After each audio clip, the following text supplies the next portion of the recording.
What up? Yeah. What up? Yeah. What up? What up? Answers by guess. All right. Hey. How'd you do this week there, sir? Terrible. Terrible. Just a terrible. Yeah, worst week ever. This was like Bimageddon, but not Bimageddon.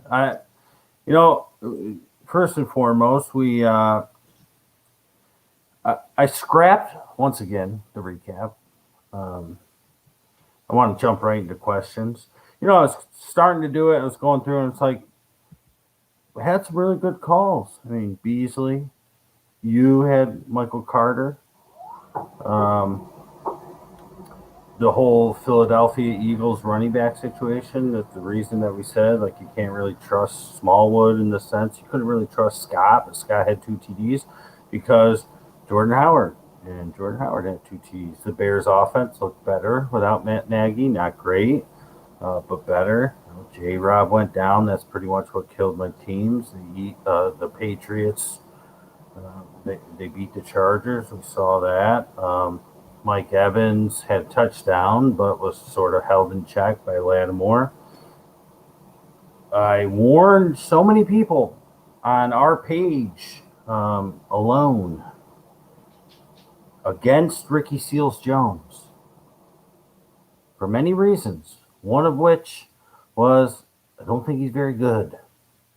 The other one being you had 1 week, pick somebody else up because after this week they're going on a bye and then Logan Thomas will be back and he's worthless again. He did terrible and you got to cut him, and you're probably now going to miss out on Komet, who did well, on Freiermuth, who did well. Those were 2 names I said you got to grab these guys. The Saints situation with Jameis, before, I don't even know if anybody has any questions, but, like, do you think they'll be worse without him? I kind of feel like they'll be better. Simeon looked okay. Simeon looked pretty good, man. Yeah, he actually threw the ball okay.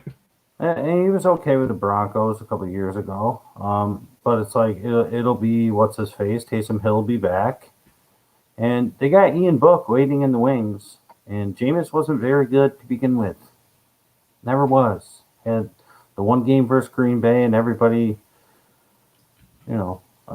said to pump your brakes just a little. He hardly did anything. It was more Green Bay doing nothing. And he didn't really look good. I feel like Saints players do not downgrade. And Mark Ingram looked good for them. That's the only place he's ever really looked good.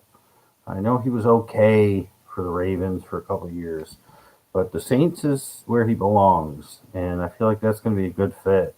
I think that he's probably somebody is out there that, because I know we're going to get a lot of questions. I even just see one pop up on the screen about Adrian Peterson.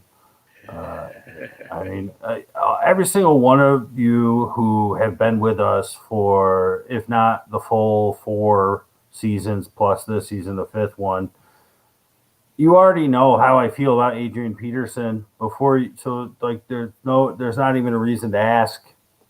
Somebody asked a question in the PMs, and typically on a Tuesday I don't answer anything because we got a Tuesday show, and I'll just say, hey Rob, let's answer this on the show. But it was like, who do you want the rest of the season, Michael Carter or Adrian Peterson? And my answer was, I drafted Michael Carter everywhere that I could, and I want nothing to do with Adrian Peterson. Nothing. I want nothing. I don't care. Like, if you think he's going to come in and be even 50% of Derrick Henry, you're going to be mistaken. He's 36. He hasn't looked very good. He'll probably have a game that'll make everybody explode with oozes of joy. No, oozes of joy. I don't want him. I don't. If you do, go ahead. I would not recommend that. They cut Mikhail Sargent, who they signed as an undrafted free agent. I think that's a mistake. I would have rather kept him on the squad and see what type of upside he might be able to bring your team. Maybe he becomes that number 2 that you've been missing because Darrington Evans can't stay healthy. But I, if you want him, go ahead. But if he wasn't picked up as soon as the news broke because he was a free agent and he had no team, if everybody in your league, for the most part, that isn't thinking very smartly, is going after Adrian Peterson. If you want to lose your number 1 waiver or whatever it is over that, more power to you. But I don't want it. I don't want it, even if he has a good game. There's nothing appealing with AP for me. I'm sorry. There's just not. I love AP with all my heart, but he's way past his prime, as Jeremy put in the comments. Just sit down, old man. Yeah. All right. Real quick, let me just say, like us, follow us on Facebook, subscribe on YouTube. I probably should say subscribe on YouTube. TikTok, Instagram, Twitter, and Patreon. Remember, bye weeks, guys. Detroit Lions, Seattle Seahawks, Tampa Bay Bucks, and the Washington football team. Yeah, and just to finish up that note, and it won't be the last time that I have to mention his name, Adrian Peterson. He only really had 1 drive, but he looked like the best running back on the team. I'd rather pick up Derek Gore. First game from the practice squad, didn't play. Second game, made a heck of a catch. Third game, got 11 carries and a touchdown and looked really good. And a whole drive to himself, which was probably their best looking drive of the entire night. Coaches are going to look at that tape, and they've got at least another game or 2 before CEH even thinks about coming back. I'd go after him before I went after AP. That's just my suggestion. All right, let's jump into questions here.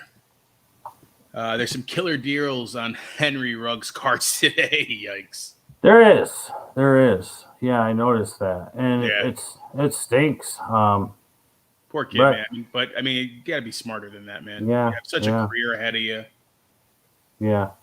I know. Listen, we're live on the air. People can see this. It's probably not smart to say. But, we did some dumb things. And we drove times that we shouldn't have drove. And we got a lot to lose.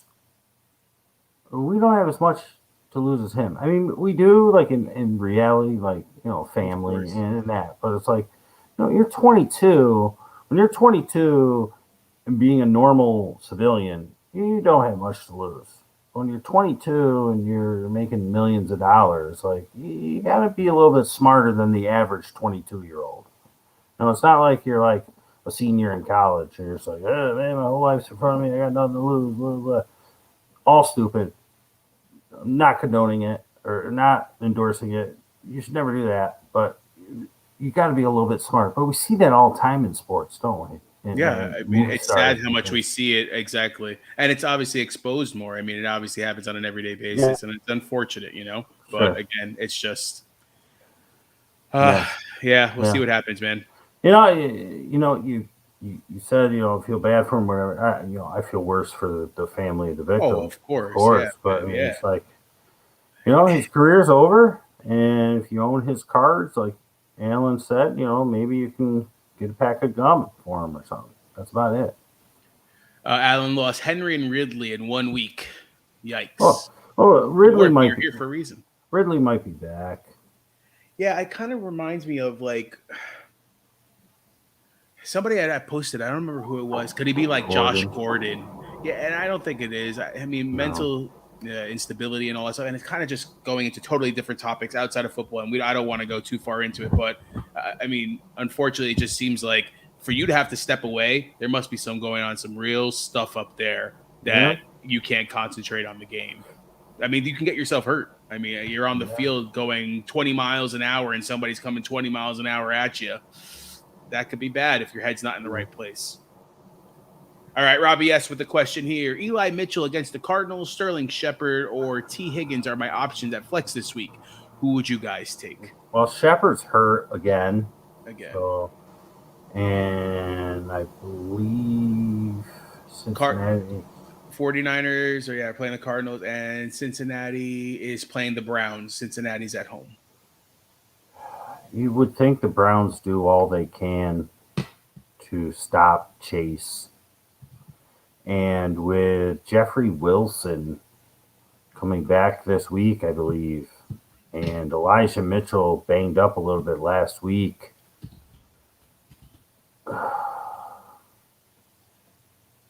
I might be looking at T. Higgins, but I think Elijah Mitchell is still the safer one. But I might play Higgins in this. I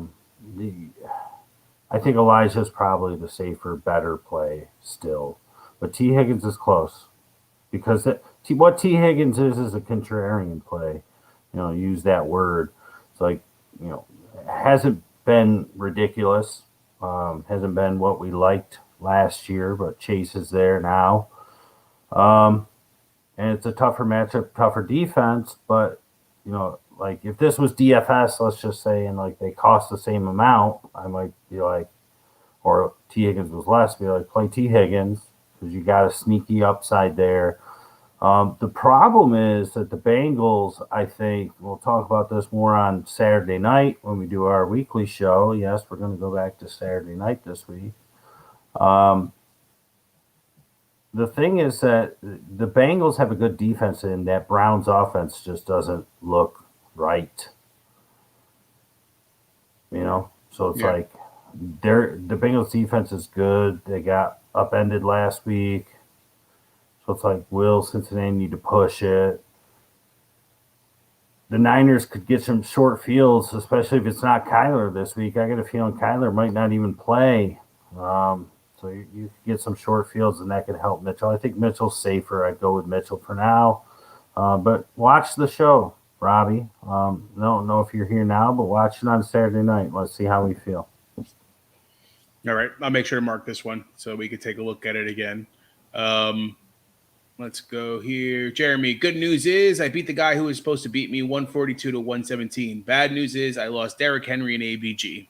Sorry to hear, man. With also Monty and Wilson out, my running backs are Herbert, Rojo, and Gainwell. I feel my season is over. It's never over, sir. Jeremy does a lot of Larry versing. He does a lot of Larry verse. You are a Larry verse savant. You are always saying, I'm over, it's done. But somehow you continue to get it done. Just like you said, projections mean nothing. And that proves it again. You lost Derrick Henry. Who cares? Move on. Herbert's fine for now. You said Monty's out. So you have the Bears locked down. You're good. Rojo's not much. But you know what's going to happen with Gainwell? I haven't even looked at it, haven't even done any projections, my own feelings. Gainwell will probably be valuable this week because everybody who started him last week thinking he was going to be the dude is going to bench him. And it happens too much. And I pointed out that it will happen all the time. And it's got to be at least a 75% occasion. They're playing the Chargers this week, and the Eagles are home. And that's all you can do against them is run the ball, run away. So you can't use Rojo. You're fine. Hit the waiver wire. Pick up your boy AP. You'll be good. I love AP, man. He's one of my favorite players ever. Jeremy picks up AP. He'll probably run for $120. La Reverse Savant. See? All right. Keith with the question here. Is Jeff Wilson Jr. worth a pickup? How about AP? Which would you gamble on first? See, here we go. Jeff Wilson is probably worth a pickup only because Eli Mitchell was a little banged up last week. But if he practices in full this week, I mean, you're not. I think that they love Eli Mitchell, and they'll continue to do the same with him. Wilson will just split time with Hasty, type of thing. AP, no, I don't want anything to do with him. So I guess if I'm gambling on one, it's Wilson. But like I said, man, I would rather pick up Derek Gore. I mean, I told you this a few weeks ago. When everybody's going to grab this guy, you want the most talented back on the Chiefs. And he showed it last night. For all of you who had no clue who he was when I said his name, including you, Rob, you saw how good he looked. Mm-hmm. Like, and this wasn't preseason against the scrubs. The Giants are close to preseasons against the scrubs, but they're playing Green Bay next week. They're going to need a little bit of firepower. I'm telling you, I could see him. He pretty much split the carries with Darrell Williams. Darrell Williams got 7 receptions or targets, and he got 0. But he can catch the ball. You know how they got those things. I got 2 stories here. I hope you're okay. I hope I don't put anybody to bed. But if you're on Yahoo, right, and you click on a player in the bottom right-hand corner, it's got like comments. Did you ever notice that? So you can like read what like people are saying about that particular player. Yeah. Like you scroll all the way down, and it's gone now, but it was there after last week. I told somebody, I was like, pick up this guy. And like I was like one of the first comments. And then like last week after he caught a catch, I saw somebody wrote, "What a catch." And I was like, I'm telling you, he's just gonna keep getting more playing time. Then yesterday there was like 300 comments about this guy. And it's like 25% people are like, "Oh my God, this guy looks great." And then it's like 75% of the people are like, you could tell they have no clue what they're talking about. They're just being haters. Typical internet keyboard warriors. Like, "Oh, you guys are stupid picking up this guy. He doesn't even catch passes, blah, blah, blah, blah." And I wrote back to a couple people like, did you watch the preseason? Like, just YouTube Derek Gore preseason and watch some of the catches that he made and runs after the catches. Like, he can catch passes, and you saw what he can do in the backfield to juke people. He does it in the open field as well. So, Keith, to answer your question, I'd go after him instead of these two. It's the same exact upside. If you think AP is going to come in this week and run the ball after sitting on a couch at 36 years old, I mean, maybe he will. Maybe I'm wrong. Maybe you all will hit your gold mine getting him and beating everybody else out in the league to get him. I don't see it happening. It will be a timeshare at best. We'll see even how valuable he is. Jeff Wilson as well.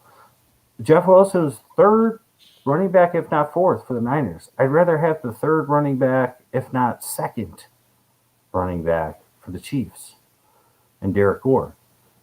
It's somebody you're taking a gamble on. Take a gamble on the young guy that doesn't have injury history, that has a shot to do some damage. You saw what he did last night. And then the other story, I'm in this one dynasty league in this, I don't remember what's it called, Fantasy Football League or Quest or something. It's like some different oddball thing. They do all dynasty and stuff like that. So whatever. So Rob, I've showed you this lineup of this team before through the years. I orphaned them. I picked them up last year real cheap. They were junk. But I had no draft picks, so I had to play the waiver wire. And last year I picked up James Robinson before anybody else knew who he was. You all know the story. And so then that happens, whatever. And then before this season, before the preseason, I had scooped Marquez Callaway, Quez Watkins, Jarrett Patterson, all at different points before the preseason. And you know the story with those 3. They all blew up in the preseason. And then before week 1, I scooped up Eli Mitchell. Before anybody knew who he was, I scooped him up. So then last night, Derek Gore did what he did. And there's like a message board. And my team name is the ? And like these people in this league, they're kind of dorky, right? You need to pick you need to choose a name. You've been in this league 2 years. You need to choose it. I'm like, I have a name. It's the ? Like, I'm not being like I don't know what to name my team. So I put it like, that's my name. So anyways, so they got a message board. They always say this guy that can't even pick his team name, how does he keep picking up players before anybody else does? I just went to go look for Derek Gore to put in a claim for him, and it's on his team. Everyone's always on his team. Of course, Watkins was on his team. Callaway was on his team. Patterson was on his team. And last year, James Robinson was on his team. It's like, who is this guy? And I wrote, I'm the guess. I'm the question mark. Right. I don't know. It's just fun. And I ended up coming in second last year with a junk team to start the year. So it can be done. But I don't know. I just thought that story was funny. And it's not, Derek Gore could wind up being nothing, but it was just funny because some guy was pissed off. He's like, how do you keep getting these guys before they even do anything? It's like, do some research, Well, yeah. Luckily you all don't have to do it because you're here. I do the research for you. So next time you should just put hashtag answers by guess. Well, that's, you see that thing down there, the little circle with the answers by guess? That's my team logo. Oh, gotcha. That's my team logo. But maybe we have to put a question mark in the back so they can understand. Maybe. All right, let's go on to the next one here. Dawn with the question. Streaming QBs at this point, is Tua the play this week? I think so versus Houston, right? I actually picked them up. Because I dropped them. I saw that, and I was like, you know what? They're playing Houston this week. And I was like, Burrow played great last week, even though they lost to the Jets. The Browns defense and the way that Pittsburgh game went, I could see the same kind of thing happening. I'm like, do I take a chance on Tua, even though it's crazy to bench Burrow right now? But it's kind of what I was feeling when I picked them up last week. It's like maybe this is the opportunity for Tua to really shine and be like, listen, guys, trade deadline. I am your quarterback. Here's the reason why. Yeah. My plan was to drop them and pick them back up. So you ruined that. Thanks. What a friend you are. I don't know, but sitting 7-1 there, buddy. Yeah, I know. I got to keep on watching answers by guess. Yeah, I know. I'm going to start blocking out that channel.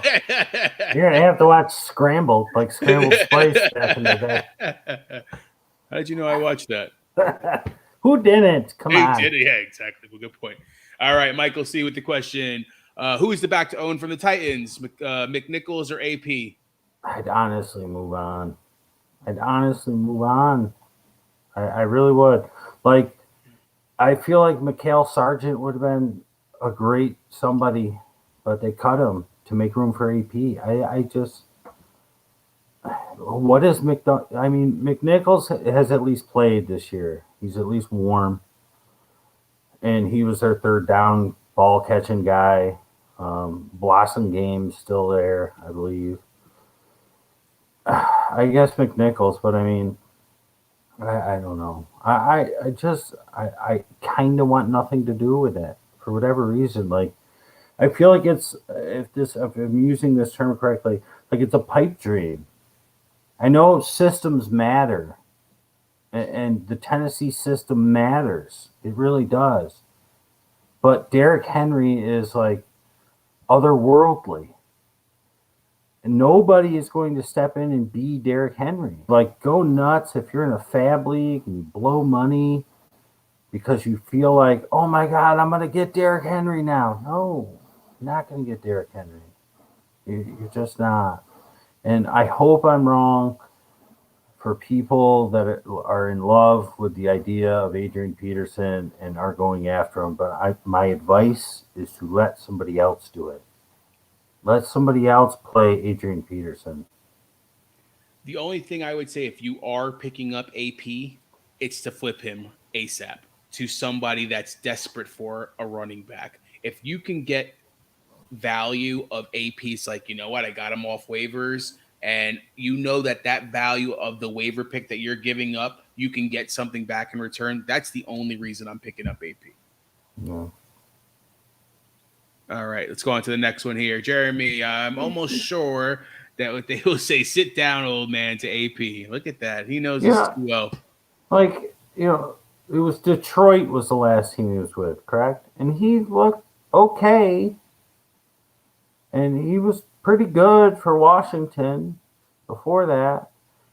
It's just, I'm not going to go bonkers and nuts to try and get him. If it was somebody young, how do they not make a trade? First off, we haven't even talked about this. The trade that I can't stand the NFL. I can't stand it. NBA's got trades. Major League Baseball before the trade line, there's people flying everywhere. NFL, like they hold their 4th round pick like it's their 401k.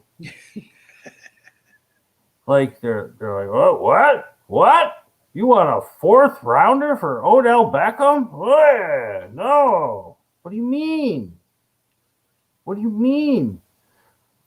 33%. I heard this stat on the radio. 33% of NFL picks are rated to be successful. And that doesn't mean like superstar. It's just successful. It means 67% of NFL picks never amount to anything. And that's on average. So like some teams probably have 60%. Some teams probably have 5%. So it's like that 4th round guy, 1 out of every 30 4th round picks maybe will be something every 5 years. But more often than not, it's just a bum. And not to say Odell Beckham is great because he can't catch a damn ball. But it's like, if somebody's like, hey, I don't know, Green Bay, you could use a wide receiver. Look what happened. All your wide receivers went down. You were kind of, stuck. You got a little lucky. You could use a guy like this. Oh, no. 4th rounder? Oh, yeah. I might need a Fitz safety at that point. I can't get rid of it. Why? I don't understand it. Meanwhile, in baseball, they're trading superstars like it's nothing. Like, oh, you want Bryce Harper? Okay, give me Joey Votto. No problem. There's our 2 franchise guys. Flip-flop, whatever. I don't even know if that's real. But I mean, think about it. Rizzo, Gallo, those guys were doing pretty good this year, and they ended up on the Yankees because they were willing to take the contract. I mean, look at those names alone. Yeah. And the baseball contracts are ridiculous. Yes, exactly. They're the NFL, they work us up every year, and we have to remember this next year. I mean, people have been holding Marlon back for 6 weeks.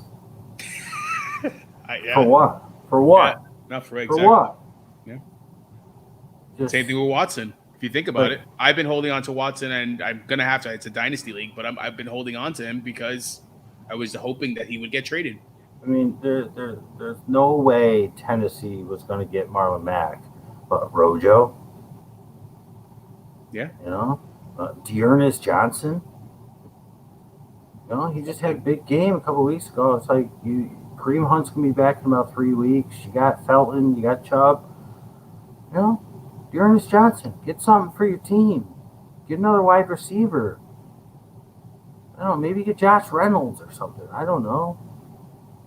I honestly thought Green Bay was going to try to trade for Odell. For some reason, I felt Odell was going over there. I mean, obviously, we know about the locker room and all that stuff. I think A-Rod would have been able to just handle Odell. Yeah. Sorry, go ahead. No, I agree. And the funny part, I don't know if you saw, there was a Twitter battle or something on Twitter that his father posted that Baker wasn't hitting him, and he had put in the comments check marks or something to that effect. Yeah. That's just stupidity. Immaturity. It's still immature. That's a great way to very immature, man. Odell, if you catch the ball, he'd probably throw it to you more often. He throws it to you, you're wide open for a first down, you drop it. I must have seen 6 of them this year in 3 weeks' time. Catch the ball. You'll get more targets. Hashtag truth. All right, let's go to the next. It's like you got a kid. My kids aren't old enough. They're 3 years old, 1 year old. But you get a kid that's 16 years old, you let him mow the lawn, but every time he mows the lawn, he drives over your landscaping. You're going to keep letting him mow the lawn?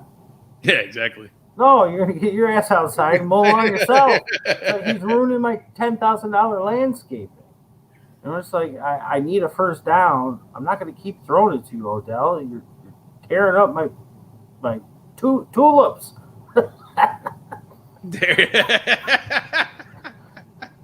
My damn garden's been ripped up again. I'm angry. I'm angry. It kind of relates to the things that we're talking about. Should I drop Odell if not traded for Jamal Agnew, getting high target share lately? Don't drop Odell. Odell will drop you. Yeah, drop you to the bottom of your rankings on a weekly basis. I mean, he's getting a high target share. And kudos to the YouTuber weeks ago. Call that out. He never came back to us. Come back to me. I wanted to know how that went for him. Yeah, it's fine. I don't know if this immature, childish tweeting will get him more targets or less. But I've just about had it with Odell. You know, I offered, what's his face in our league there, Vito. He wanted Odell for the longest time. So, like 2 weeks ago, I offered him to trade Odell for Allen Robinson. Just like, you know, I'm sick of him. I'm sure you're sick of Allen Robinson. You like to say, and then it just went away. And okay. You know, and that's not like him because he's the trade whore, you know. Yeah. And so what does he offer me today? What does he offer? Take one guess. Everybody. And I can't see the comments, just scroll down. Take one guess at what wide receiver he offered me today for Odell. Any guess? Let's think who your favorite wide receiver is. Adam Humphries. No. Damn it. Henry Ruggs. Are you kidding me? Like, who do you think I am? The opposite doesn't watch the show. I can't trade with him anymore, man. I can't even have conversations with him because I'll offer something that I mentioned on the show a couple weeks ago. I wanted to trade Godwin and Pollard for Diggs. I thought that was a fair deal. I'm giving up a little bit. Diggs, I mean Godwin was doing better. He wanted Eli Mitchell, Pollard, and Hill for Diggs and somebody else. I'm like, why would I do that trade? Like it just doesn't make any damn sense. I can't. I don't want to. It's gonna get me upset again. I don't want to talk about it. Yeah, 2 or 3 weeks ago, I felt that Odell for A-Rob was fair. Yeah, it's still fair technically. He obviously didn't think so. He was upset about it. So what does he do? He comes back with Henry Ruggs after he's been arrested for murder, for manslaughter. Yeah. Okay. Let me click accept there. That's a great offer. Come on, dude. All right, let's go on to the next one here. Josue with, I've been streaming QB since trading Rodgers. Should I claim Fields? His matchups aren't bad after the bye. So long as Matt Nagy's not on the sideline, he might be okay. I think he's back this week, but yeah, he looked better. I don't know. I'd grab Tua if Tua's available. He's got Houston this week. He's got pretty good matchups after that. If you don't mind having Tua and Fields, that's not bad as well. I like it. I love Fields, but that's just me just being I think Nagy had to have watched the game and been like, wait, this kid can run?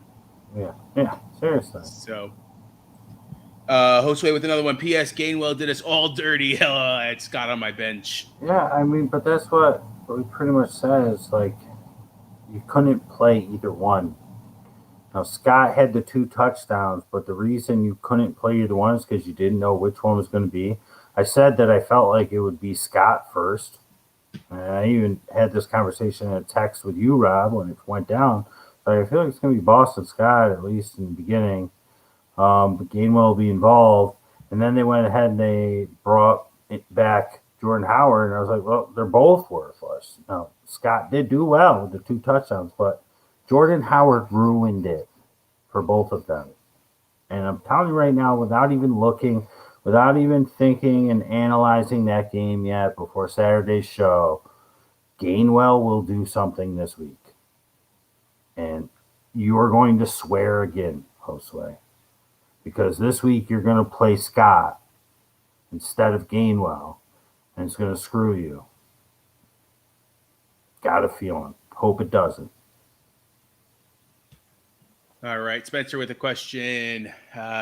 Sargent worth the pickup. We already mentioned. Seems like he's been dropped. None of the running backs in Tennessee is appealing. Boston Scott is available, but I have Gainwell. Wasted pickup. Agnew might be my play due to Ridley being done. any running back pickup I do is strategy to keep away from playoff-bound teams that are running back needy. Sargent would have been worth pickup. They cut him. None of the running backs are appealing. That's correct. Boston Scott, you pick up and you pair him with Gainwell and you trade him to somebody that needs a running back for an RB2. Agnew might be in play, sure. I'm not sure what that has to do with Ridley. Maybe because Ridley's on your team and you got to pick up Agnew. That's fine. Any running back you pick up, do a strategy keeping away. I already talked about Derek Gore's who I'd go after, but since Boston Scott is available, I'd pick up Boston Scott and I'd package Scott and Gainwell and I'd get them the hell off my team.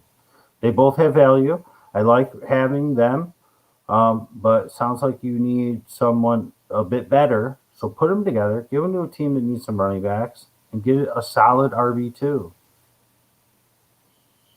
I like it. All right, Alan, with the question. Thoughts on either of these? PPR, acquire Deontay and Mixon for A.J. Dillon and Aaron Jones. I don't hate that. It helps you out in two spots. It's very seldom, I'd imagine, that you would play Dillon and Aaron Jones. Dillon has value, as we've talked about. Dillon was actually better on Thursday. Aaron Jones did get the touchdown, but Dillon looked better. They used him more.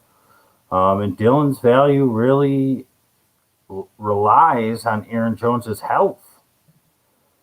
So you're getting, in my mind, a wide receiver 1, at worst a wide receiver 2, and an RB1 for really just a RB1 and a flex. So, yeah, I'm okay with that. I love my Packers, but nothing wrong with that. I agree. I would take that deal. AP, sit down, old man. Boomski. That's the same question. All right. Thoughts on this one? Acquire Melvin Gordon and Mixon for Aaron Jones. No. I would go with the first one. Yeah, if it's the same league, go with the first one. Get Deontay and Mixon. But this, I mean, then you're getting 2 running backs. Now you got to cut somebody. So, who you cutting? Yeah. You're not cutting Dillon if this is the same league. All right, let's go with the next one here. Another thought on a trade. I think this was a different picture in a different league. Freeman, Aaron Jones, and A.J. Dillon for Melvin Gordon, Mixon, and Renfro. It might be the same. It seems like the Gordon Mixon owner is trying to do something for you. I see your question below. Renfro's value go up with the Ruggs departure. I just think Brian Edwards is finally going to have to get more targets with Ruggs being gone. And Renfro's value, I think, is pretty good to begin with. So, yeah, it should go up a little bit. Freeman, I'm not excited about anyways. It looks like he just commented that he cut him.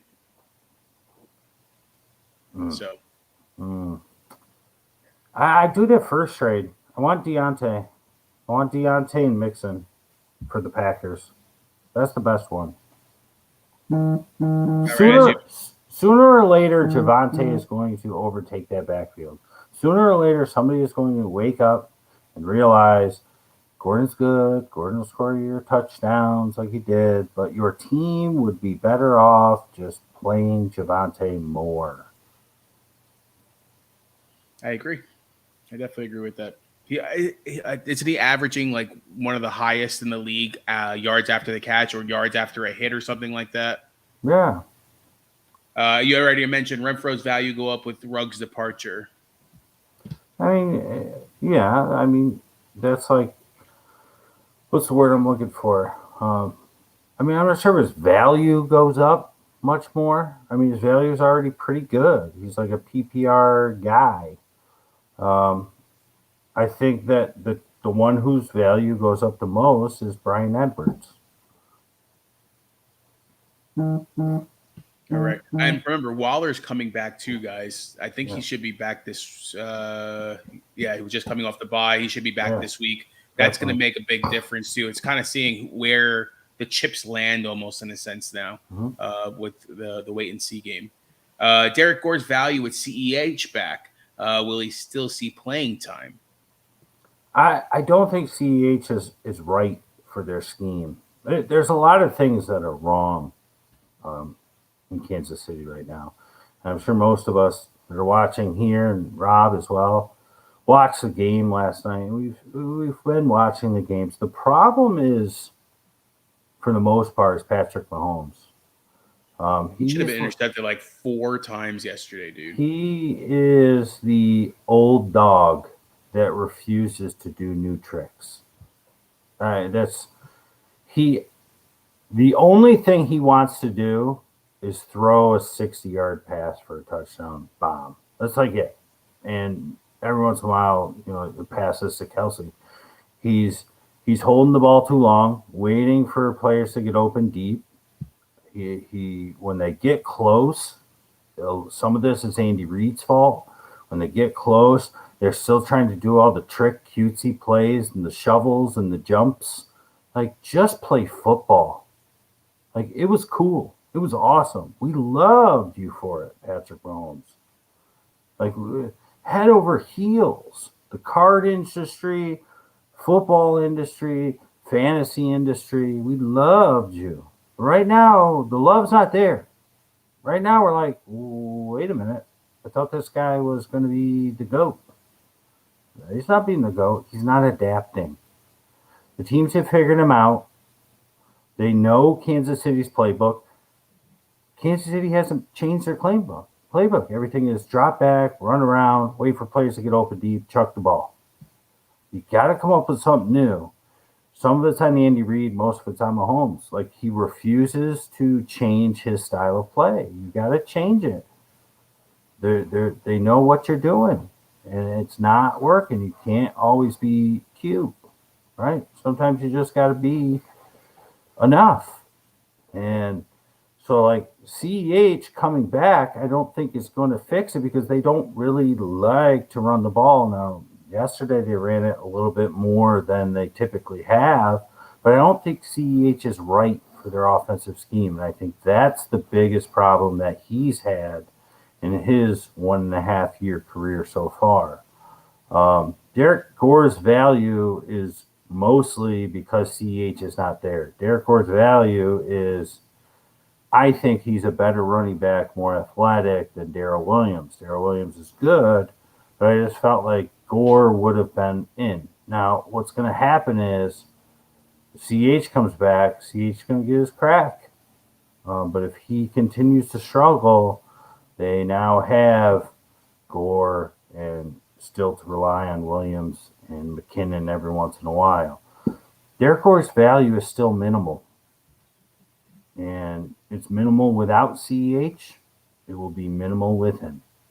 Until he gets a fixed role, which I think this week against Green Bay, he will get a larger role than he had last week. Every week, it's just a little bit more, a little bit more. We won't know his value unless that happens. Because against Green Bay, if he doesn't see the field, well, we know where he sits.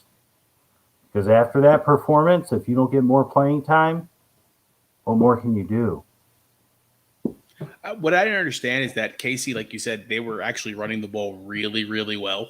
And why stop that? I mean, I think they were getting like 5 or 6 yards per carry. I mean, they were running through the middle like there was no tomorrow. And then they were like, all right, let's try a trick play to Hardman for a loss of 3. I don't understand. You know what? We're going to go 60 yards down the field to Hill, and let's see what happens. Instead of keep on pounding it. I know. Keep on pounding it. Use the play action. It bothered me. Play football. They want to be cute. It was cute. It was sexy. We loved it. Last year, 2 years ago. And you want to know another thing that's going on? And I thought about this today. I was driving. I had to go to Target. And I'm driving in the car, and I'm like, hey, that's what's going on. The Super Bowl hangover. The teams that lose the Super Bowl are always terrible the next year. Go ahead and do a Wikipedia Google search. And just look at the teams that lose the Super Bowl and then see how they do the next year. The 49ers were terrible last year. Right? It's pretty much Atlanta also when that happened, when they lost the Super Bowl. the teams that lose the Super Bowl are pretty much terrible the next season for whatever reason. And it's been that way 90% of the time for the past 20 years. Interesting. Yeah. All right, Marty, with a question. Kyler Murray with the ankle sprain, just in case he's out for a few weeks, like Tua, Wentz, Baker, Mac Jones, or Garoppolo. Yeah, I think I'd go Tua. He's got Houston this week. It's super beatable. And I feel like his next couple games after that are pretty good. And his bye week is week 14, and that should give Kyler Murray enough time to come back. I think you're getting the most volume with him. Would not be surprised if Wentz screws up a little bit this week. He's going against the Jets, I believe, on Thursday night. And, Jets are riding high. And it's easy to say, they could come down and come crashing. But if there's any quarterback that we've come to know and be aware of, being submissive to and being allowing of things to happen, it's Carson Wentz. Yeah, it's like yeah, right. Like Carson Wentz is rolling right now. He's rolling. Pittman's coming up huge for him. He's getting warm with this team. But it's like if anybody can come crashing down to earth and look like a clown doing so, it's Carson Wentz. So I'm not going there. Baker, their offense, something's up. The Patriots still want to run and win with defense. And Garoppolo, I'd go with Tua.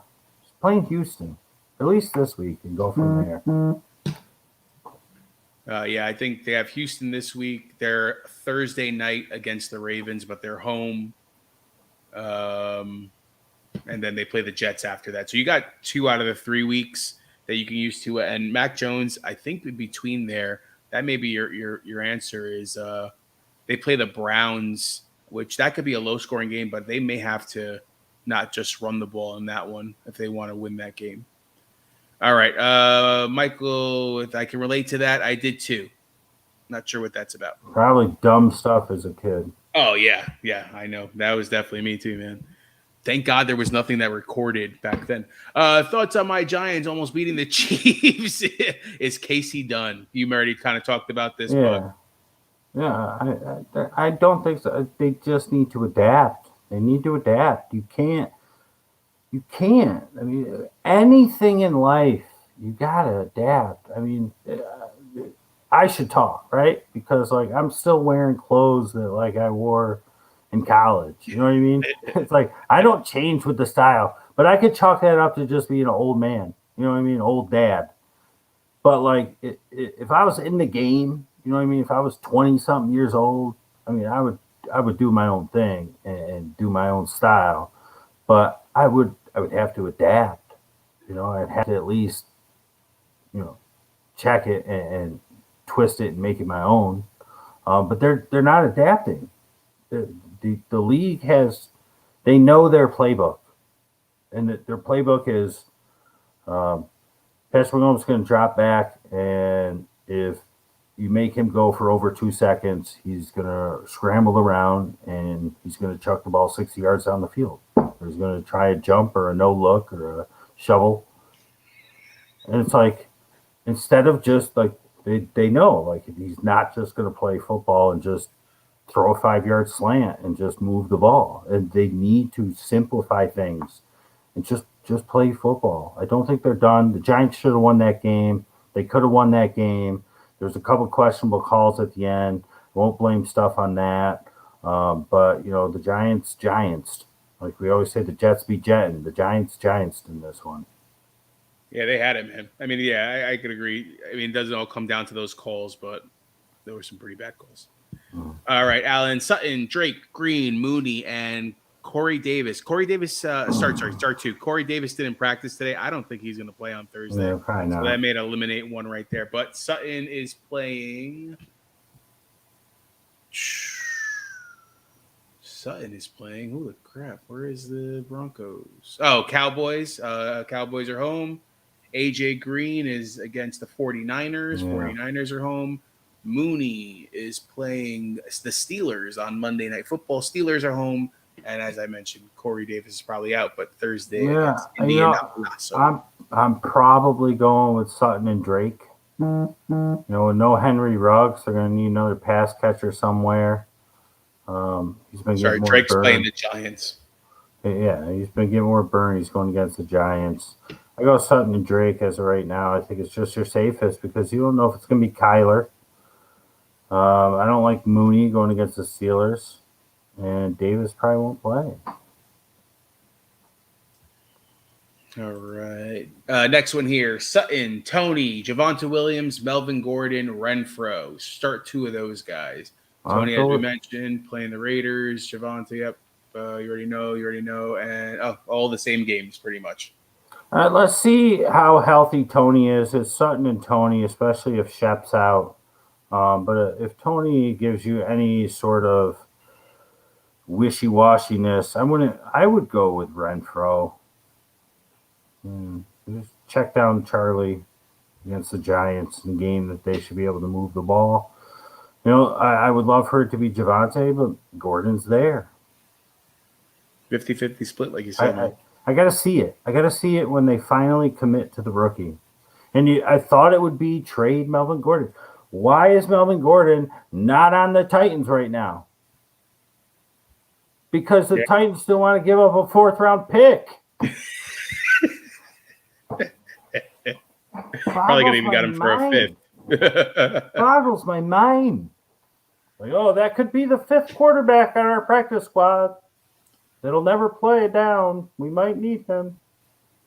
Well, the Jets traded for a guard today for a tight end. At least they did something. They did something. They needed offensive line help anyways. 14 team, there's literally nothing in terms of running back as free agents. That's usually what happens in a 14 team. But there's trades out there, man. I bet you got some good wide receivers that you can kind of move for, especially if you move a wide receiver 2, maybe you can get a running back 2 and a wide receiver 4. Oh, sorry. Yes. Jeremy, take a look at what's happened with the guesstimators. It'll take a little week or two. They get there. Is Salvan Ahmed available? Might be.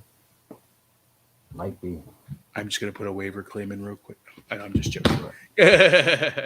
Alan with another one. Start 2 over Kyler this week, even if Kyler plays. I think so, yeah. And Rob, I think that we're going to go Burrow over Kyler. Yeah, I have. Burrow's got a tough match. There's 2 weeks in a row. I mean, he's hurt. He's in a walking boot. Yeah. It's funny. I was talking to Mike. He's like, he was limping on the field like that because he lost a freaking game. No, he looked like he got hurt pretty good, though. Yeah, it could have been that. But he's not running. That's what I thought he was going to do last week. I mean, we really thought that was what's going to beat, Green Bay is he's going to be able to run around. I guess maybe he's more hurt than we're thinking. Yeah. I just want he should have had the touchdown with D-Hop. That would have changed everything. It would change a lot of things. They should have won the game if AJ Green knows that he has one-on-one coverage. I mean, right. And we would have won our matchup in ABG if either one of those. And then there were 3 running back touchdowns. So it's like his game could have been better. He hasn't been terrible. But I just think Tua has such a good matchup.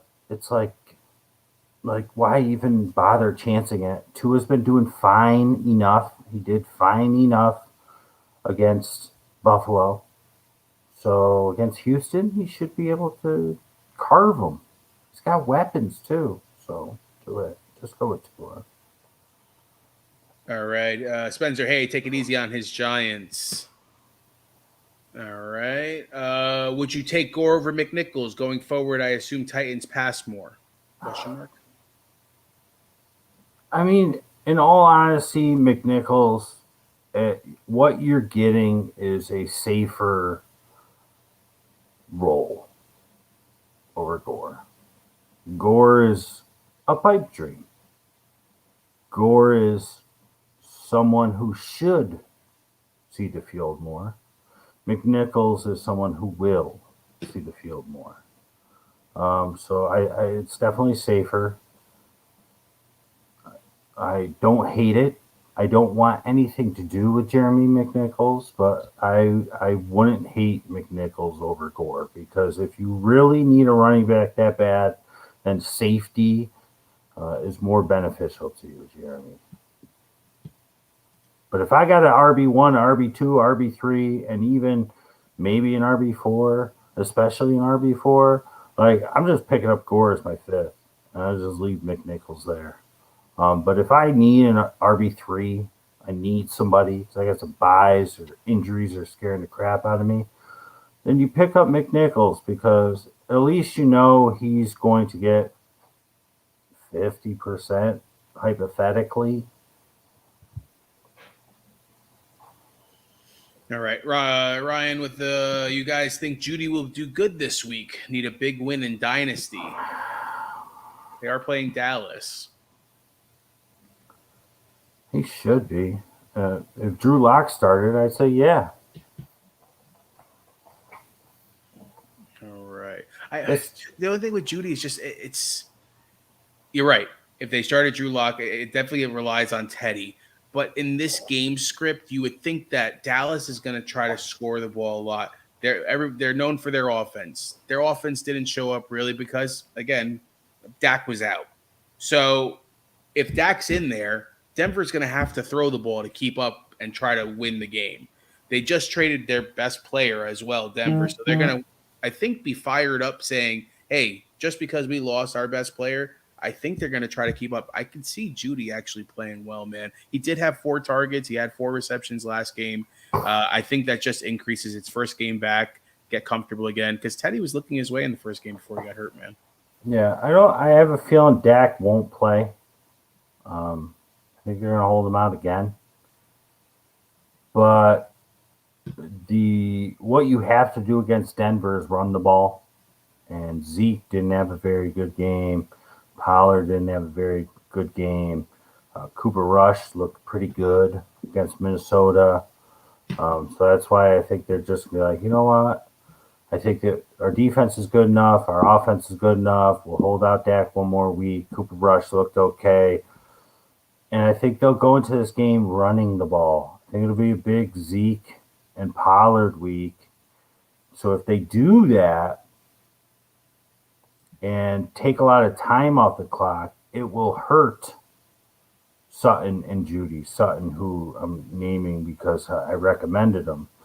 But this is why we also don't make these calls, or like to make these calls on Tuesday, because we got to see how the week goes. We got to see how our feelings go. Get lost in our feelings a little bit. But if Dallas goes into this game saying, listen, we're just going to run. They don't have Von Miller. We don't have our quarterback. Let's just run on this team. The rush defense is what struggles. Maybe that's what they do, and it's tick, tick, tick, and there's not a lot of scoring. And it could hurt Judy and Sutton. But what you could have is Dak come back. If Dak comes back, then maybe he would be more inclined to throw. I don't know. I don't know. Will he be good this week? Good enough? Better than your other options? I don't know what they are. All right, Alan, would you drop Damian Williams for Derek Gore? I've got Khalil, Herbert, and Montgomery. I don't know. I wouldn't. Yeah. What I want Derek Gore, but I don't want to drop anything that is really usable. I tell you, I would drop somebody who has a bye this week that hasn't been very good. Right? I don't know. Maybe you got like Alex Collins or Rashad Penny. I know people love Alex Collins, but maybe it's deeper league and you got DJ Dallas sitting there. I can't think of who else on a bye. Detroit's on a bye. Yeah, Tampa Bay and Washington football team. Yeah, I don't know. Like if you're holding Derek Patterson, yeah, I would. I mean, he did play well, but since he's on a bye this week, if you need to use a Derek or if you have somebody like a Patterson, I would think that would be interchangeable almost. Right. You drop somebody that has a bye who hasn't been doing great, because that way you pick up Derek Gore. If Derek Gore has a good game against Green Bay, you have him. If Derek Gore doesn't really play much, you drop him and you pick up somebody that had a bye, like Jared Patterson, like whoever you just dropped, because you'll be able to pick them up because they'll clear waivers and they won't have a game, so they'll never go on waivers until the Monday night game kicks off. So you make that move tonight and you get Derek Gore. But, like, if you don't have a guy like that, then, just let it go. Let it go. Damian Williams is like, something happens to Herbert, knock on wood, Damian Williams is right back in the game. You need a couple bad things to happen for at least Derek Gore to get an automatic shot. Mostly you just need Kansas City to wake the F up. And, it's a pipe dream. I keep using that term, Ty. Like, we want it to happen. We're looking down at it. And we're just trying to summon it.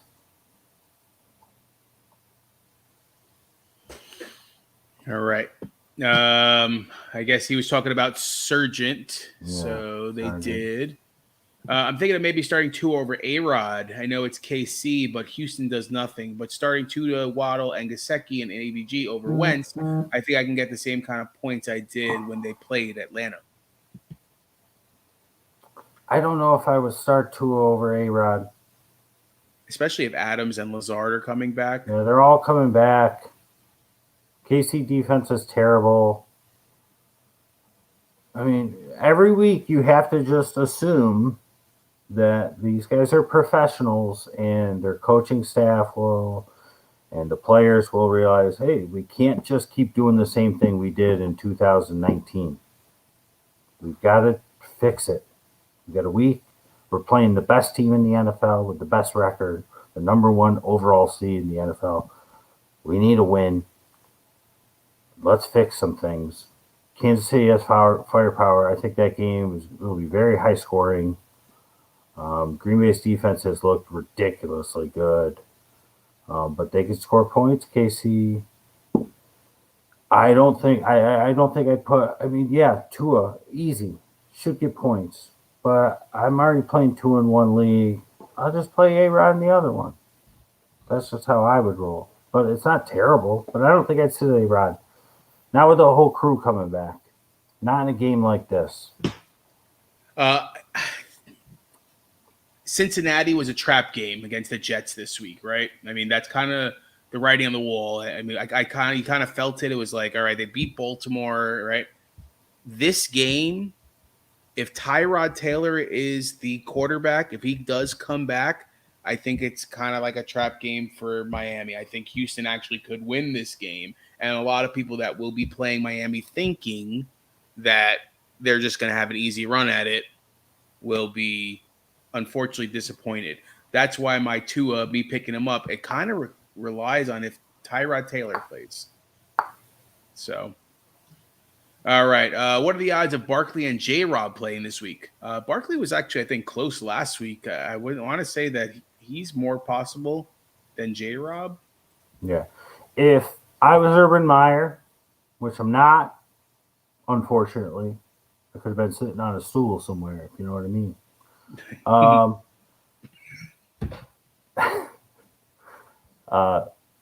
I would not play J-Rob. I would not. Why? I'm playing against Buffalo. And they're going to smack us hard. We're not beating Buffalo. I don't care what happens. Trevor Lawrence is not ready for that. No. I sit J-Rob. It's a day-to-day injury. This is a game you will not win, even with J-Rob. Why put him out there? Don't even do it. Submit. Yeah. Right.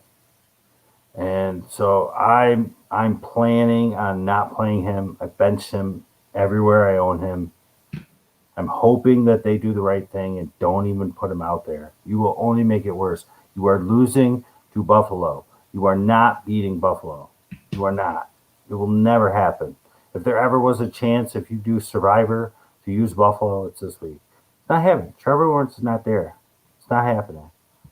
And they should not play him. Barkley, maybe. He might. The only thing with Barkley is that his bye week is next week. The same kind of concept. Why put him out there? I mean, they're already in a losing season. Why take the chance of hurting him again kind of deal, especially if he is going to be in your franchise, if he's going to be your running back.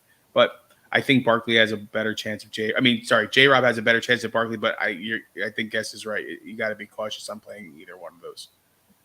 Start PC this week over DK, Hollywood Brown, Pittman, or Boyd. I also have a flex spot or already look to flip him. See, this is a case of I think you missed the boat on Beasley. Told you to play Beasley last week, not you specifically, but everybody. Said that I feel like with Knox being out, he's going to be the one that benefits the most, and it was. Well, DK's on a bye, right? So it's not you're not really playing him over DK. You can play him in his place. Hollywood's coming back. I'm not sure who Baltimore is playing. Baltimore is playing the Vikings. Baltimore at home. And I got a feeling Rashad Bateman got some good practices in and got more acclimated to the offense.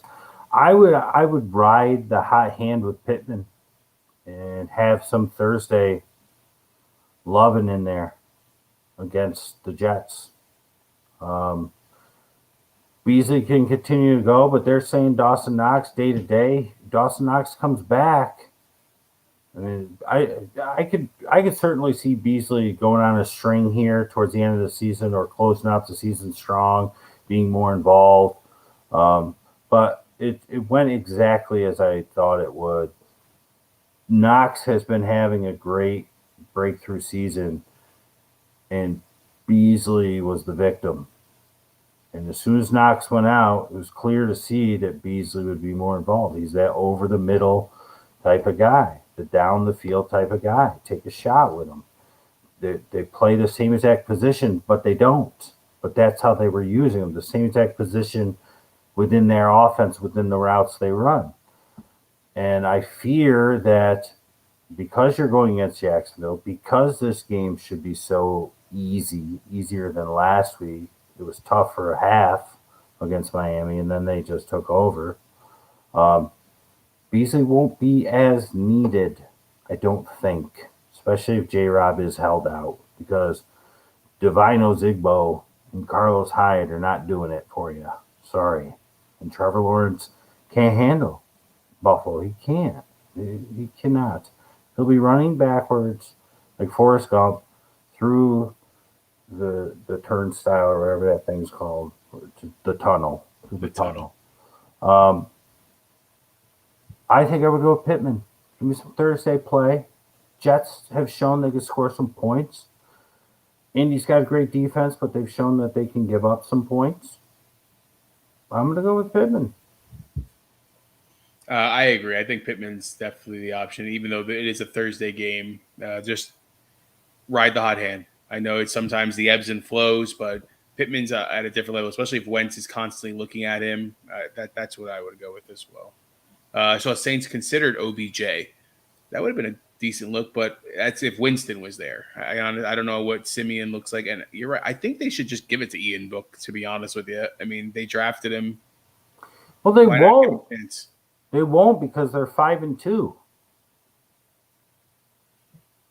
I mean, you're going to go to Hill's going to do that for you. Simeon's going to do that for you. They're going to keep you at a winning record. I think that they think that Taysom Hill can lead them to the promised land. It's a lot of confidence in that guy. All right, Carr, Wentz, or Tua with Murray questionable. Yeah, I'm going to go with Tua. All right. You should have taken him up on that deal, Nick. I'm guessing that's the Ruggs deal. Ryan's in the league with us, so yes, he knows who we're talking about. I'm gonna agree with him that you should take that deal. Surprised nobody has asked about picking White up to stream at quarterback. I don't think it's a bad play, man. I'm in a super flex.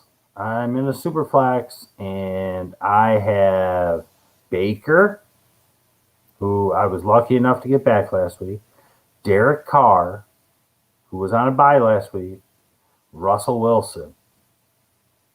Who did I pick up? I picked up Joe Flacco because they signed him. And then the next day, I went out. They do daily waivers. So every day is a new waiver. So, like, you have to put in a waiver claim every day throughout the week. Boy. It's kind of ridiculous. I don't really like it. But I was like, oh, they signed Joe Flacco. He's got to be out there because it's a super flex. So people have – I also have Tyler Huntley on my team. I have Josh Rosen on my team, right? I have Ian Book on my taxi squad.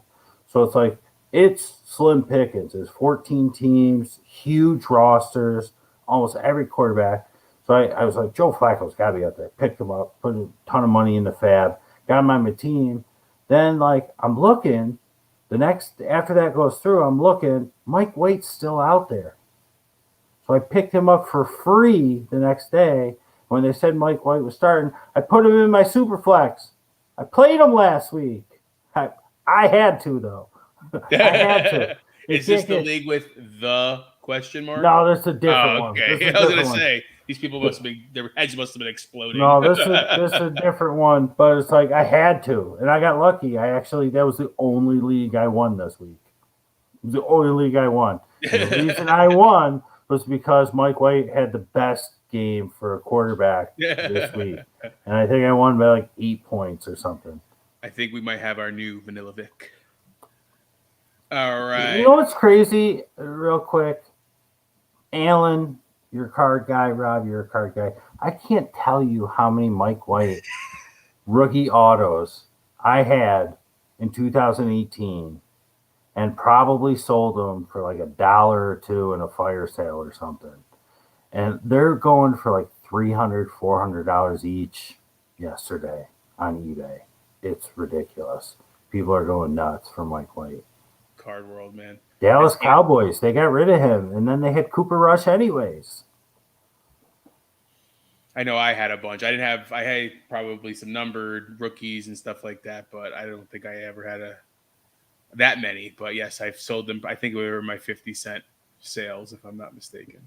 I have Devonta Williams on that team also. I don't know where that team. That was Javonta, and that was the trades I guess he was talking about before. Jeremy asked, do we drop Shep?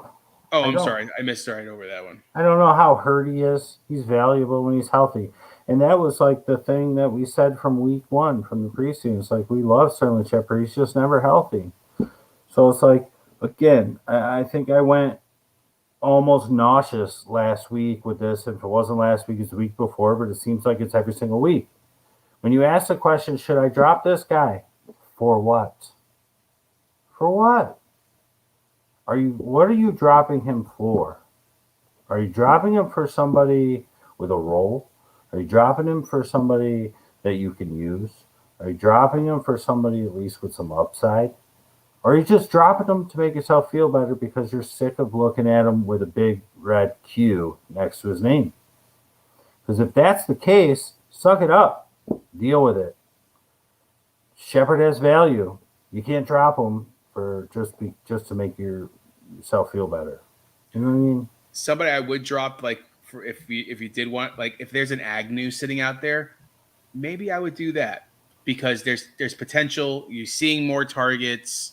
You know, you don't like Shep as it is. Let somebody else deal with the Shep thing, and maybe you get some upside from like an Agnew type thing.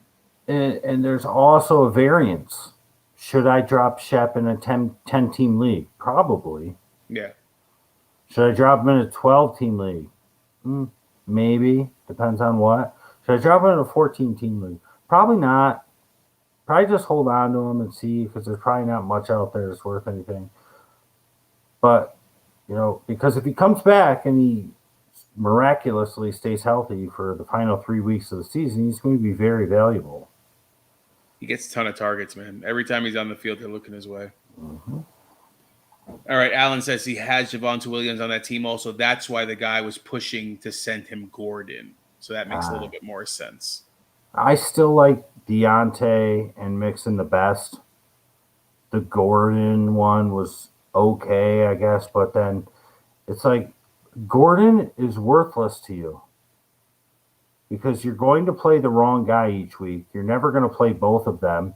And when they finally turn to Javonte, Gordon is even more worthless.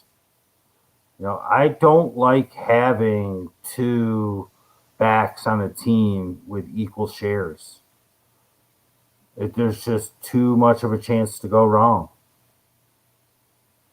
I mean, I'd rather play Javonte and not have Gordon and have Gordon do well than have both of them and play the wrong guy. You know what I mean? Like, I'd rather play Javonte Williams, but I could have played Michael Carter. Javonte Williams does nothing because Melvin Gordon gets all the touchdowns, but Michael Carter I could have played. It's like, oh, that sucks. But imagine if you had Melvin Gordon on your team and you played Javonte and Melvin Gordon went off. Like, that's even worse. I don't know. It really makes no difference at all. That's just how my ridiculous mind thinks. Well, that's why you've won so much there, sir. Yeah, this is tough. Keep Denver or scoop Saints or New England rest of season? I've been riding the Saints, man. They're playing Atlanta this week. I mean, Saints defense is still kind of like top 7, top 8. Denver is a good matchup. I like them this week. I think my favorite out of them all is New England, honestly. I feel like I talked about on the show. It's like I just felt like they were going to shut down Herbert, and they did a pretty good job.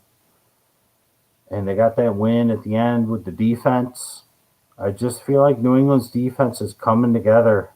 They're always a tough defense, and it gets cold. I like New England. That's tough. Flip a coin. Rob likes Saints. I like New England. Denver's okay, too. I'd like to keep two of them and play matchups. Can you do that? Yeah, I think Saints and New England actually both might be a pickup because, I mean, looking at New England's schedule, I mean, they have Atlanta coming up. They have the Browns, like we had mentioned, who aren't playing that great. The Titans at one point, I think somewhere in between. And they have a really late bye. So you can the Saints had their bye already. New England has a late bye. So you already can fill that gap right there. I think that might be the way to go, man. Yeah. I wonder who the Saints play week 14. I can tell you right now. The Saints play the Jets. There you go. And that is a Saturday game? Interesting. No, Sunday. No, I'm sorry. It is. That's too early for Saturday games. So this past week was Halloween. It was definitely Halloween football for the most part. Because it was kind of weird. I felt like the scores were really low in almost all leagues. Right? A lot of big name guys were in single digits. I know your team, Jamar Chase. 160 something points. Well, that's low for your team. You scored 210 the week before, so it's exactly what I'm saying. All right, let's go on to this one. I'm being offered Aaron Jones, Antonio Brown, and RSJ for CMC and Jalen Hurts. I have Josh Allen as my QB1, 2 and 6 in this league, 12-man PPR, full point. Help. I've got Mixon, Damian Harris, Alex Collins, and some other lower tier running backs.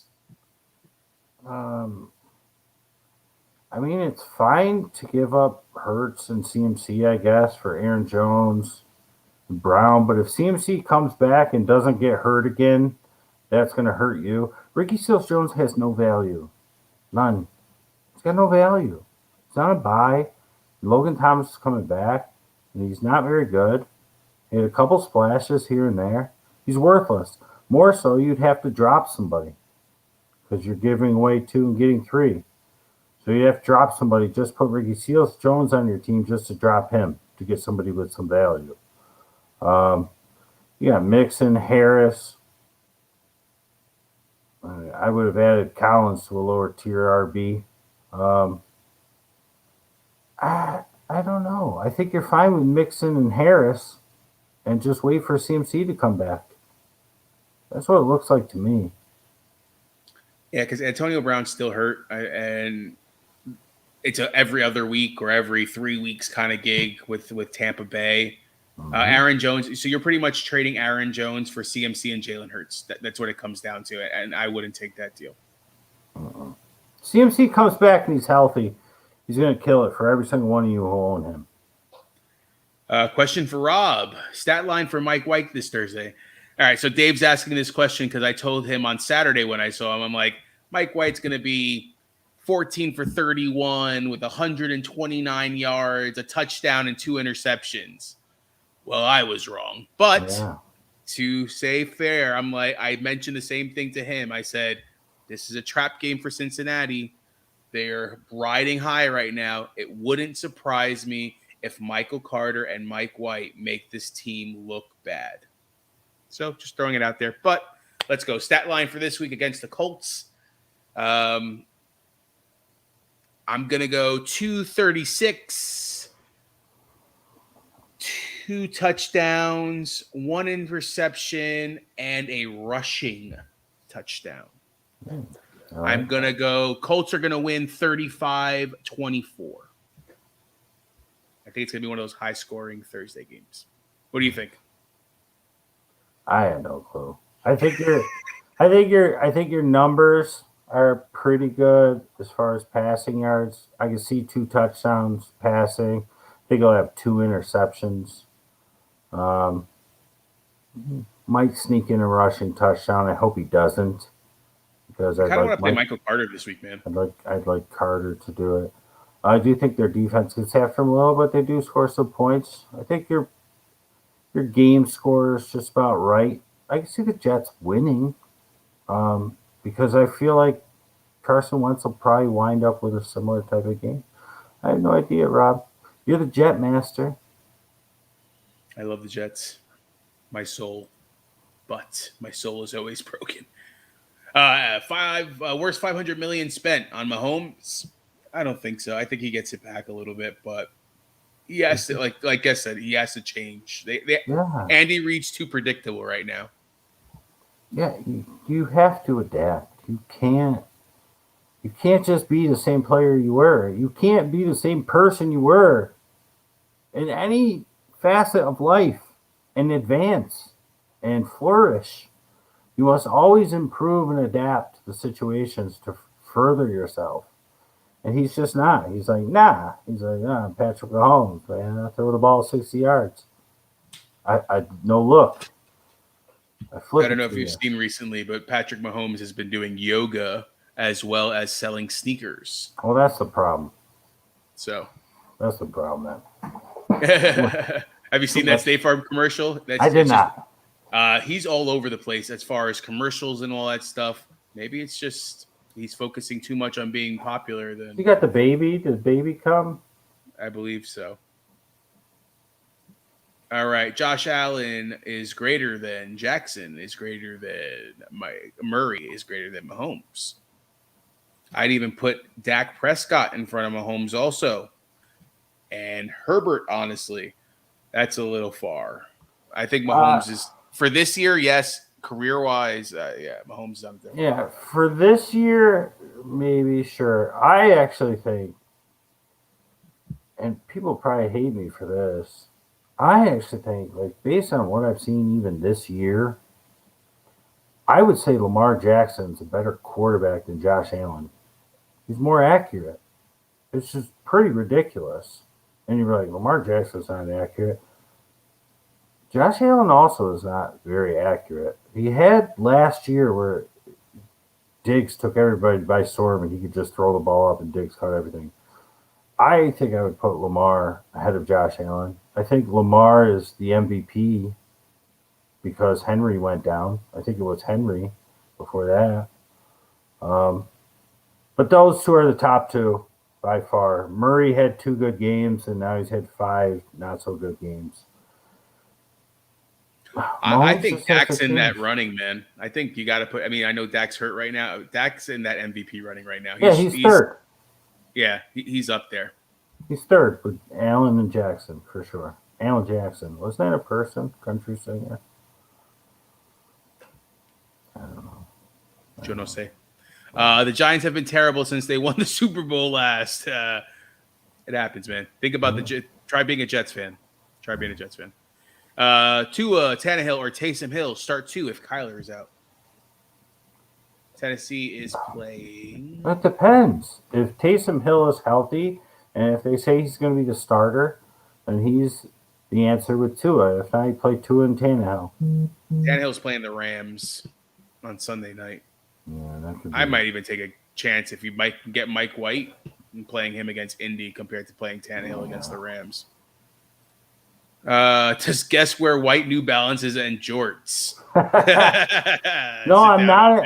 I'm not at white New Balances yet, and I don't know what jorts are. Are those jean shorts? No, I don't have any pairs of jean shorts. I don't. I'm gonna admit I have gray New Balances. I don't know if that fits the motto, and I do have the New Balances. They're blue, but they do have that thick sole for comfort.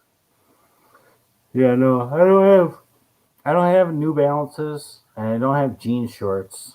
But I like sweatpants and hoodies and stuff like that, man. Who'll be talking more about in 5 years, Mahomes or Fields? I know he's a rookie, but it seems he wouldn't have much adaptability either. I have no idea. I would say Mahomes. I think Mahomes, yeah. Mahomes is, I mean, just because of the first years that he's had, and I just really think that offensive line and them not running the ball has just made it so much more difficult for him because everybody just knows they're throwing. All you have to do, you rush 3, you put 9 in the back, or I'm sorry, 8 in the back. I mean, that's all you have to really do. I mean, that's what the Giants were doing, and they were successful yesterday. Right. Daniel Jones is, yes, still Vanilla Vic. Don't worry. We're not going to give it to Mike White. Would you play Herbert over J-Rob even if you have a flex spot to start both? Yeah, because I'm going to predict that J-Rob does not play. I'm going to predict that Urban Meyer makes another smart decision, which is risky. There's no reason to play J-Rob this week. Give him an extra week to rest. He's your heart and soul on that team. Give him another week. It's a bruised heel. He could probably play on it, but you're not winning this game. Why put him in harm's way? Bree spoke highly of Simeon. That says something, I believe. Yeah, it's funny. I think they were doing the halftime show, and they were asking, joking around. It's like, hey, are you getting any text messages right now? Mm-hmm. And that's why I think he mentioned Simeon. I mean, yeah, the kid was good in Denver to a certain degree too, but he's not your future. No. You wouldn't think. Why not give Ian Book a chance? Speaking of Javonte, someone just offered Corey Davis for him during this stream. No. Yeah, I wouldn't. They'll make a smart decision too, and he will have a breakout game at some point. If he doesn't, it's 100% the coaching staff's fault. Agnew over Damian Williams. Yeah. Yeah, I would agree with that one too, man. Drop Beasley for New England defense. I'm writing out Brownsy in both leagues and are still winning. No, I would rather try and trade Beasley while his value is high, like tonight or tomorrow night. Trade him. Trade him with somebody else, open up a spot, and just pick up. Oh, you got to pick up New England's D tonight. I got you. Yeah, I was going to say 2-for-1 deal would be ideal, but yeah, if you do have to put a waiver claim in for them, then. I don't hate it. I I don't hate it. All Go with your right. gut. Who plays and wins the Super Bowl this year? Let's hear it. Did we make a prediction in the I don't beginning think of the we season? have. We usually do a prediction, and we may have. I don't remember off the top of my head, to be honest with you. No, Packers versus Bucks is not possible, both in the AFC or NFC. Um, I'd love for it to be my Packers, but I feel like whenever I say it is, it never is. But it never is because all they do is lose NFC championships. Like I feel like it's like 5 years in a row now. They're almost as bad as the Buffalo Bills. But you know what? The Buffalo Bills going to 4 straight Super Bowls is probably more impressive than a team winning one Super Bowl. In all honesty, going to 4 in a row, the Buffalo Bills did in the early '90s, it gets so much hate and ridicule, but it's more impressive than just a team winning a random Super Bowl. Like them going to 4 in a row is more impressive than the Eagles winning a Super Bowl a few years ago. It's more impressive to me than even the Chiefs winning 2 years ago or the Bucks last year. Like, you know how hard it is to go to 2 Super Bowls in a row, let alone 4? Pretty impressive. But Green Bay they don't even get to the Super Bowl. So I don't know how impressive that is. I don't know. Rob, what do you think? I'm going Buffalo and the Rams, and I think the Rams are going to do it. That's a pretty good pick. Buffalo and the Rams. I think that's more. I mean, just because of how the AFC is, Buffalo's really their biggest obstacle is Baltimore, in my opinion. Baltimore and technically Cincinnati, the way they've been playing. I know they lost to the Jets this week, but Cincinnati actually has been playing really well. Casey, I don't think is going to make it. The Chargers are up there, I guess, but they're like a roller coaster right now. You don't know what you're getting out of these guys.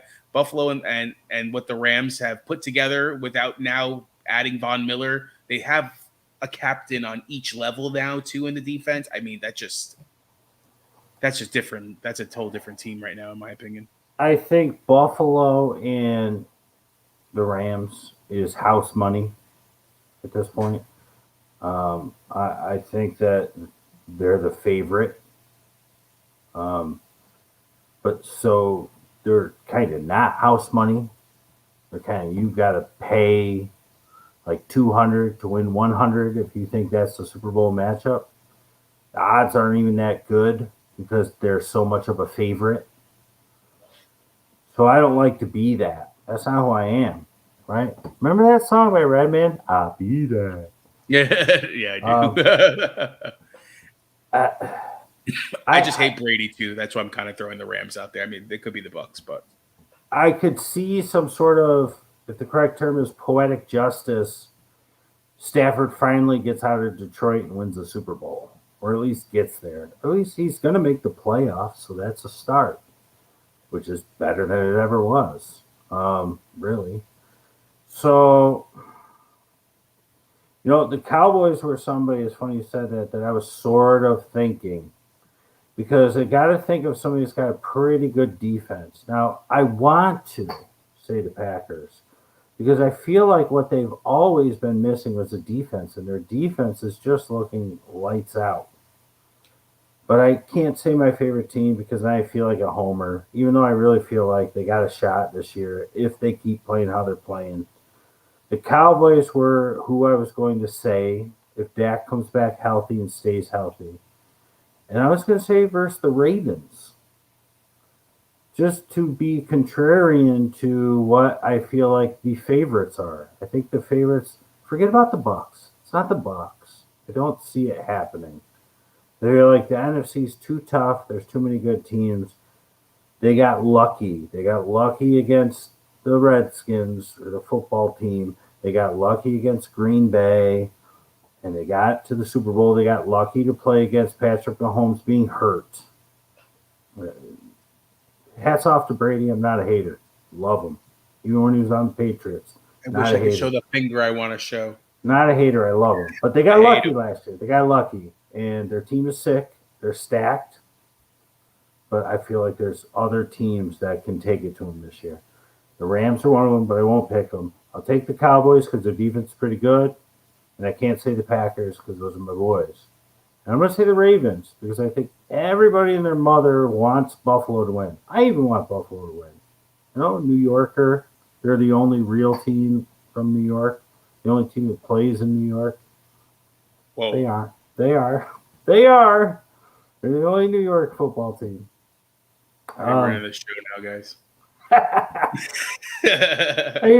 and Buffalo had their heartache, so it's like there could be America's team. So like I would be okay saying like America's team versus America's team, but because I want to be different, I'll say the Ravens because I think the Ravens are the one team that can beat the Bills in the cold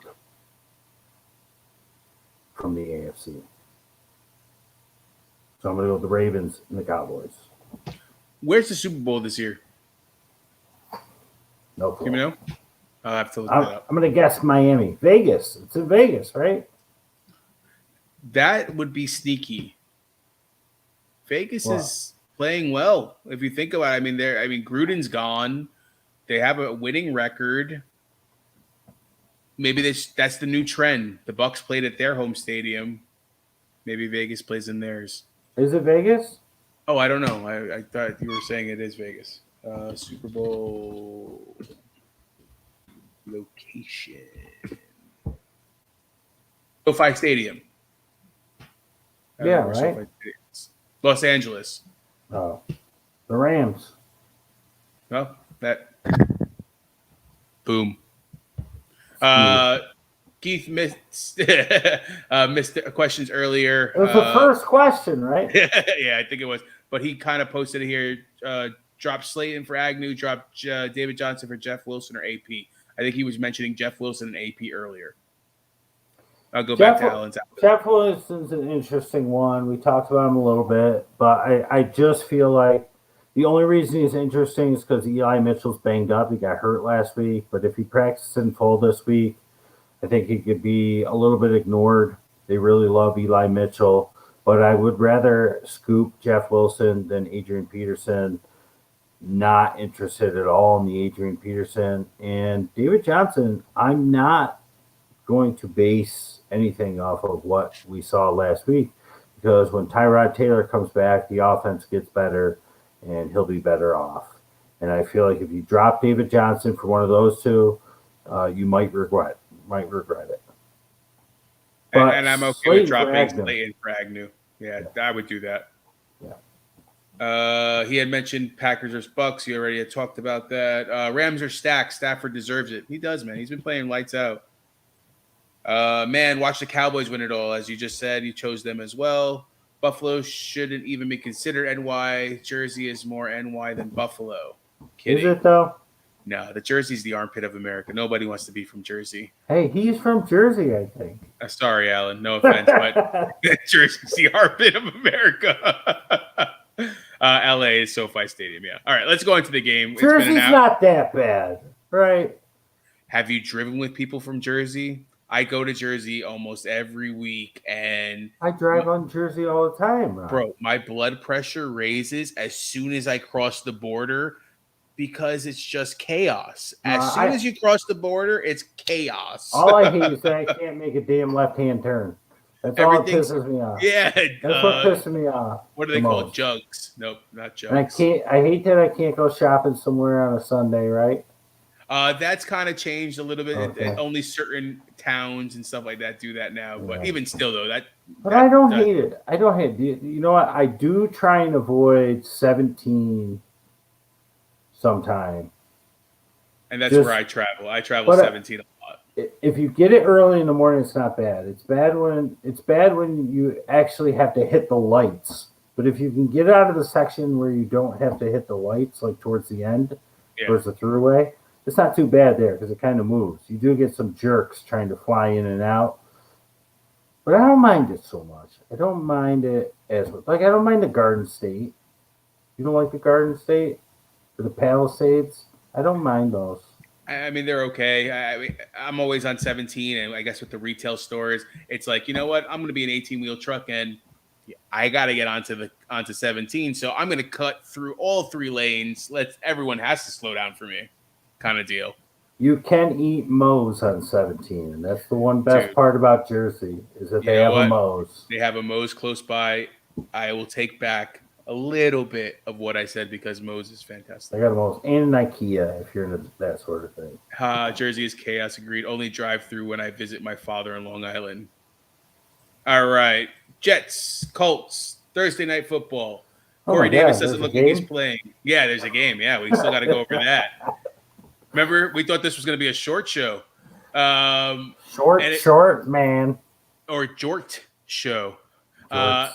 And the Jets they're not pluralized anymore. It's just the Just Jet. one of them. Just one Mike. Jet. Just Mike. Just Mike. Do you think Mike White's going to play well again, man? I mean, Jamison Crowder didn't have the greatest of games, but he played okay. He looked his way. I mean, he had double-digit points from a fantasy perspective. Michael Carter exploded. We had talked about Michael Carter previously as far as he likes to dump the ball off. Ty Johnson, he likes to dump the ball off too. Anybody else we can kind of use in this game? On the flip side, Pittman had a wonderful game. You're worried about Wentz. Jonathan Taylor seems to be obviously the main guy, but Hines got the touchdown.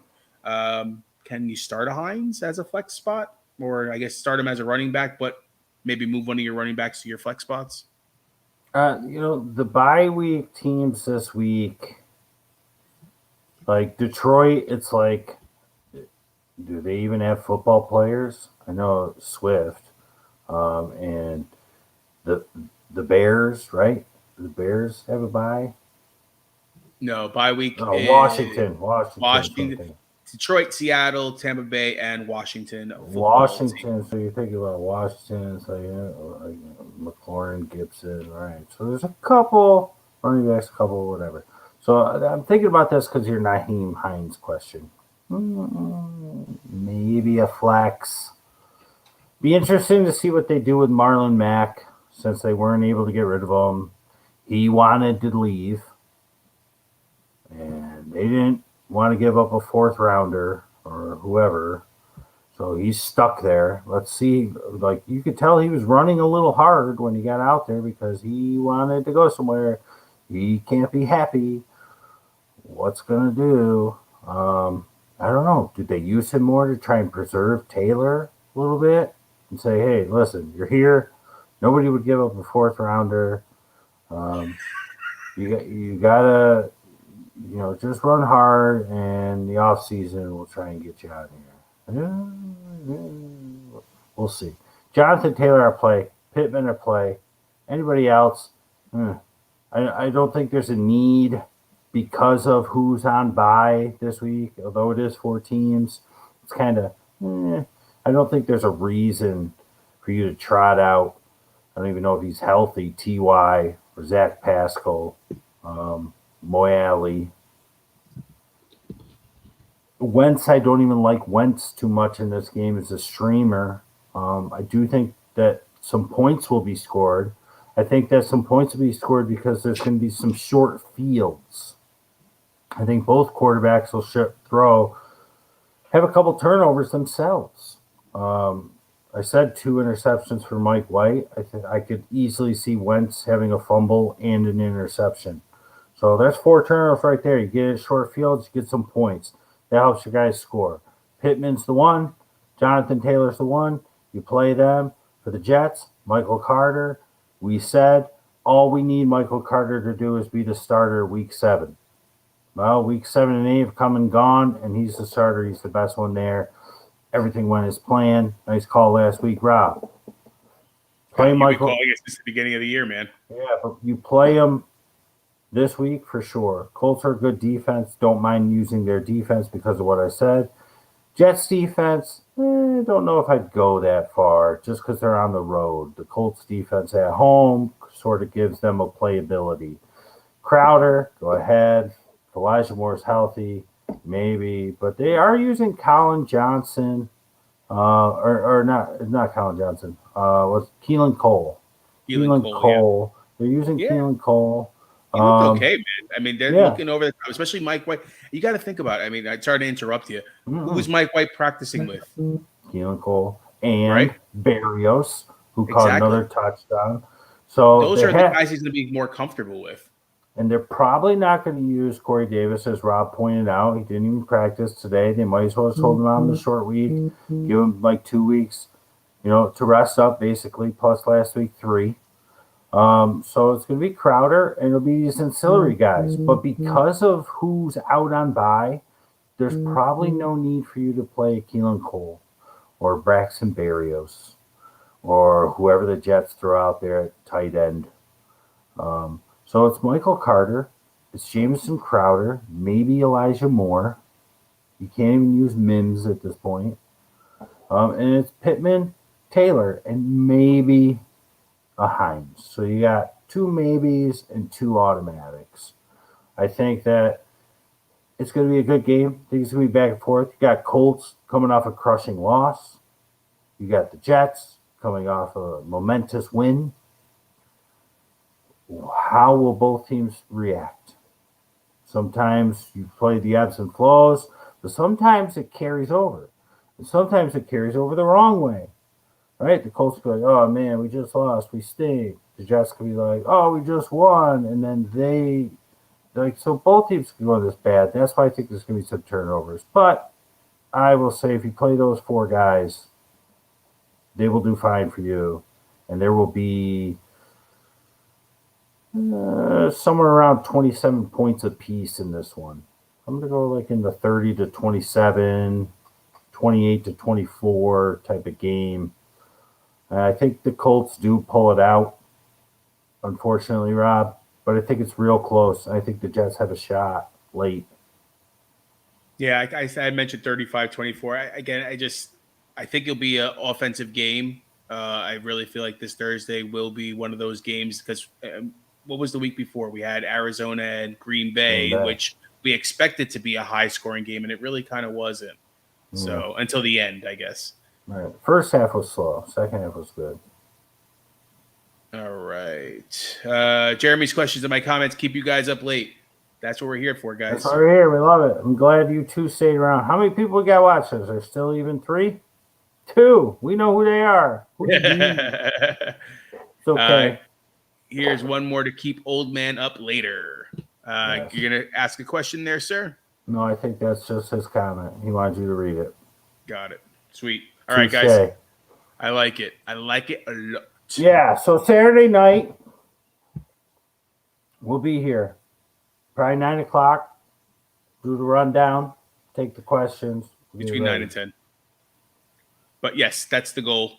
I'm going to Broadway with my wife. This was a birthday gift from before COVID that finally came to fruition. But it's an early Broadway show. So I think we should be in okay shape. Guys, remember, always like us, Facebook, subscribe on YouTube, TikTok, Instagram, Twitter, and Patreon. Guess? You're the man. Good luck. You're the man. You're all the men and the women. And where's Dawn? Speaking of she women. watches afterwards, so she'll get some comments. I know she was. You guys had a couple questions going back and forth, but yes. I love when the females join us. Let's get some equality. Let's everybody, the world rejoice, men, women, children. God bless you all. To the fantasy gods and what Getz just said. I need some God love after my 1-5 week. I went 4-1, and ABG was the only one that I lost. So I know the feelings of what you had from the weeks before. Love, unity. Give me fantasy some blessings. Football. Yeah. Have a good night, everybody. All right, guys. Answers by guess. Later. See you.